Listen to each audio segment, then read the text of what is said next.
Welcome back. We start from Afghanistan, where the U.S. military says an American service member has been killed in action in northeastern Kunduz province. Claiming responsibility, Taliban say the soldier was killed in an improvised explosive device blast in Chahar Dara district. Taliban said U.S. soldiers were targeted during their raid in Haji Safar Bai area of the district. They claimed another U.S. soldier was wounded in the explosion before rest fled the scene. The military has not immediately released any additional information. The death comes as the United States and Taliban try to reach an agreement for a U.S. troop withdrawal.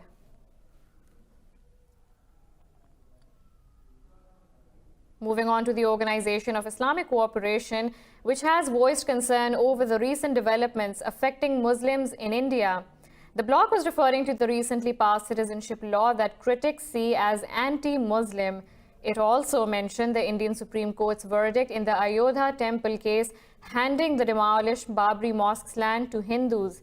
It called for the protection of both Muslims and the Islami holy places in India. The OIC also urged India to uphold the rights of minorities enshrined in the Charter of the United Nations.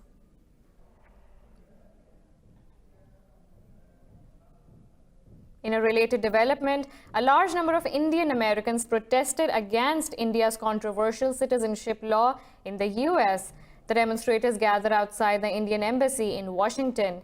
Demonstrators said the purpose of the protest is to raise voice for civil rights and religious freedom in India. They raised slogans against the government and held posters alleging India is headed in the direction of Hindutva ideology. The protest was organized by American Indian Muslims in association with over a dozen similar bodies.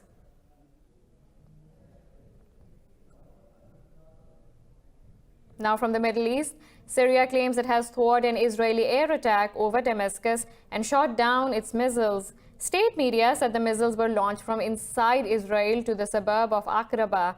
It said the hostile missiles came from the occupied territories. There was no immediate comment from Israel. Since the start of Syria's war, Israel has carried out hundreds of strikes on the country's territory against what it says are Iranian and Hezbollah targets.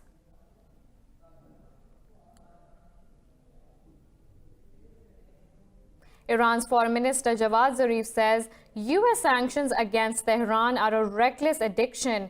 The response came days after the U.S. imposed curbs on two Iranian officials over its alleged human rights violations. In a tweet, Zarif said the U.S. approach to sanctions shows it has no bounds. He said Washington's addiction-like behavior affects friends and foes alike. Tensions between the two countries increased after Washington pulled out of the 2015 nuclear deal last year and slapped sanctions on Tehran. Moving on, South Korean President Moon Jae-in says stalled denuclearization talks between the U.S. and North Korea are not beneficial for Pyongyang.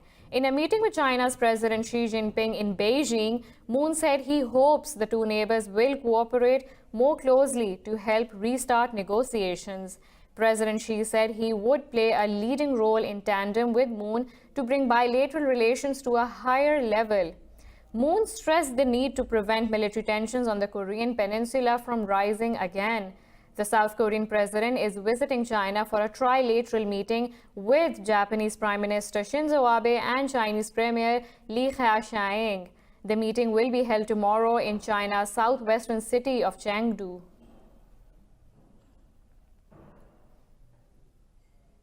Turkey has vowed to increase military support to Libya's UN-backed government if necessary and evaluate all options.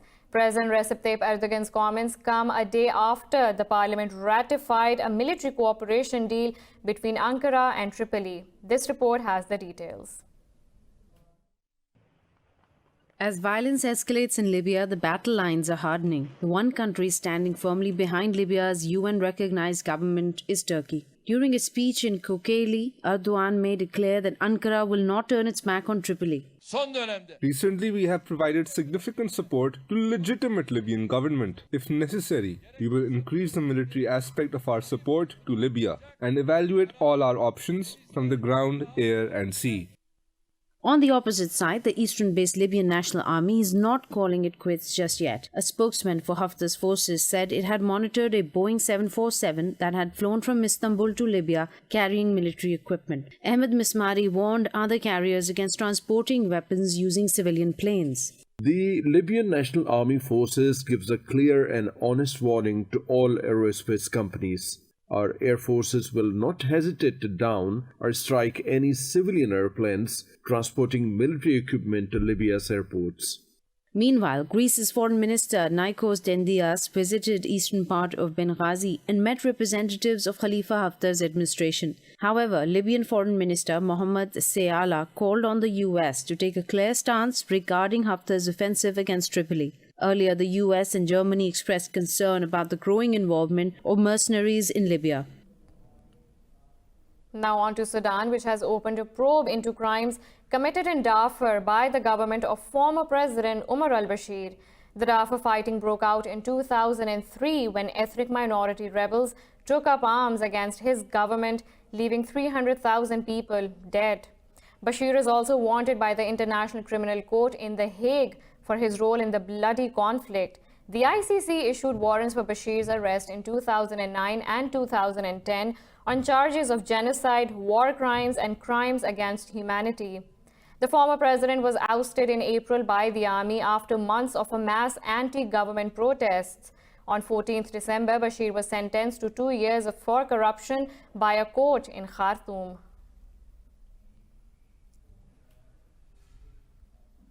West African nations have agreed to cease the use of French franc as currency from next year. The monetary union cut some of the financial links with Paris that have underpinned the region's common currency since World War II. This report has the details. The 8 members of the West African Economic and Monetary Union reached an agreement to use a new common currency called ECO. Under the new agreement, ECO will remain attached to the euro, but African nations won't have to keep 50% of their reserves in French treasury. The leaders hailed the agreement as a significant moment in Africa's history. This Saturday, the 21st of December 2019, is a historic day for our country and the whole of West Africa. This reform represents a big step in our will to make our region an integrated and dynamic economic space and a source of prosperity. The agreement will only affect the West African form of the currency used by Benin, Burkina Faso, Guinea, Bissau, Ivory Coast, Mali, Niger, Senegal, and Togo.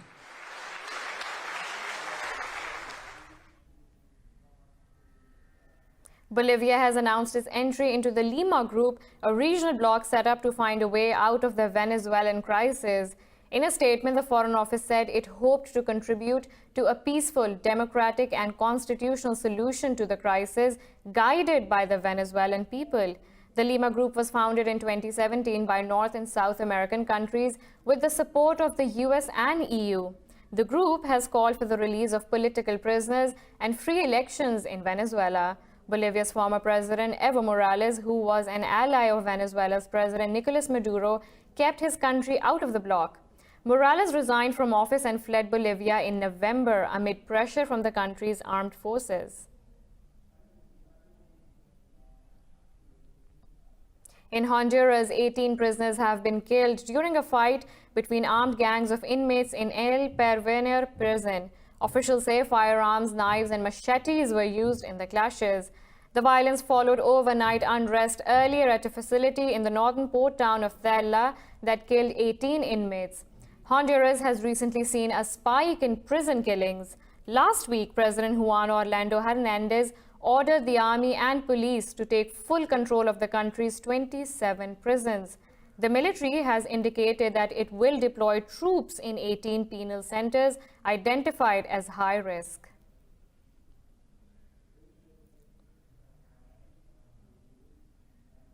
We have a lot more coming up right after this short break, so stay tuned.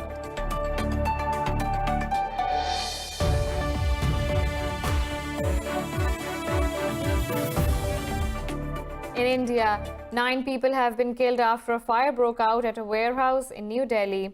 Police said 10 others have been injured in the blaze in Kirari area of the capital. It said all dead in the fire are from the same family. Officials said the fire broke out around midnight and the building had no fire equipment. They said the cause of the fire is not known yet, but is suspected to be a gas cylinder blast.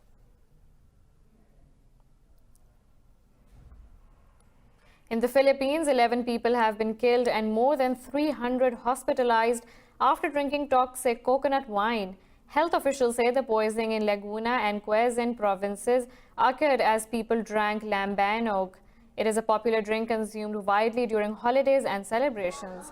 Unregulated production and sales of Lambaoke are common in the country.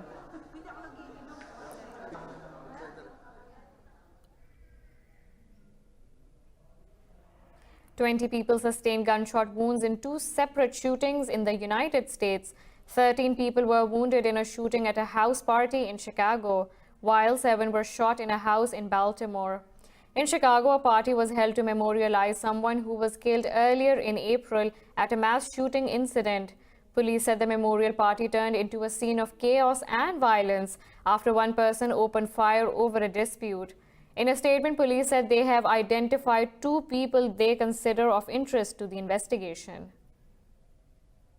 There are 2 people that are subjects that are in question. One subject was arrested with a weapon. Another subject was possibly identified as someone of interest at this time. So 2 people. One of those persons was also has a gunshot wound. So there are 2 subjects that we're looking at very closely at this time. In Thailand, elephants are tamed and sold to tourism sites, increasingly advertised at wildlife sanctuaries to travelers. During training, elephants are separated from their mothers, brutally jabbed with metal hooks and deprived of food. Animal welfare advocates argue for animal rights, calling the taming technique cruel and outdated. More on these elephants in this report. Chloe is only 2 years old, but she's a fast learner. The exercises seem innocent enough, but she's already undergone separation from her mother, beatings and months in captivity, all with one aim in mind, so that she is obedient. It's a tourist draw, and with visitors sometimes 5,000 a day, paying an entrance fee of $50, it's big business. Some camps are rebranding themselves as refuges or sanctuaries, but activists say the same old bad practices still occur. One NGO is looking to a new approach. Here, tourists must stay at least 15 meters away from the animals, and there is strictly no touching. Our target is to return total freedom to the elephants, but we need to do this without causing problems to other communities living nearby. Mahouts remain a key factor here, but the hook is only used as a last resort. Elephants are safer, and also the tourists feel safer. Sometimes they feel stressed out when they see tourists, and as a result they can hurt the tourists. Ever since this program was implemented, they have become calmer. There are nearly 4,000 elephants in captivity in Thailand, and campaigners hope that one day the bull hook and cruelty will be things of the past.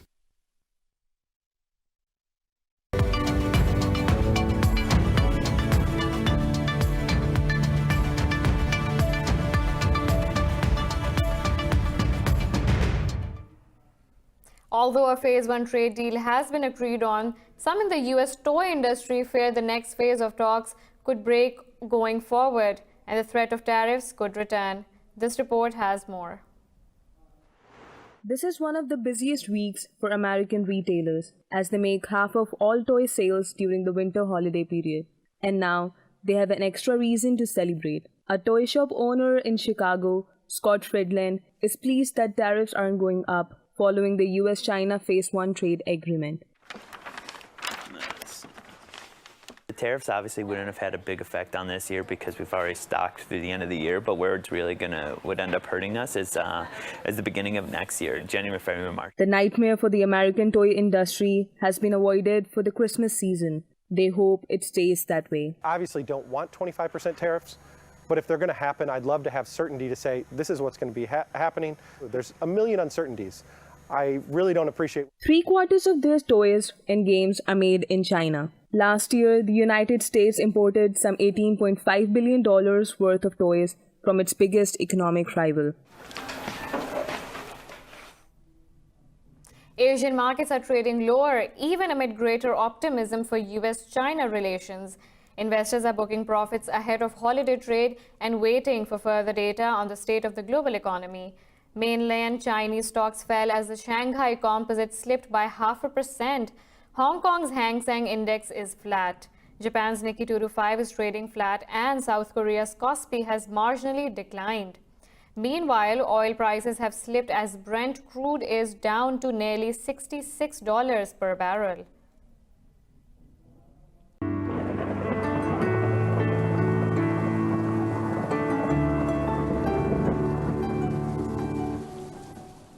Now let's look at the weather from around the globe.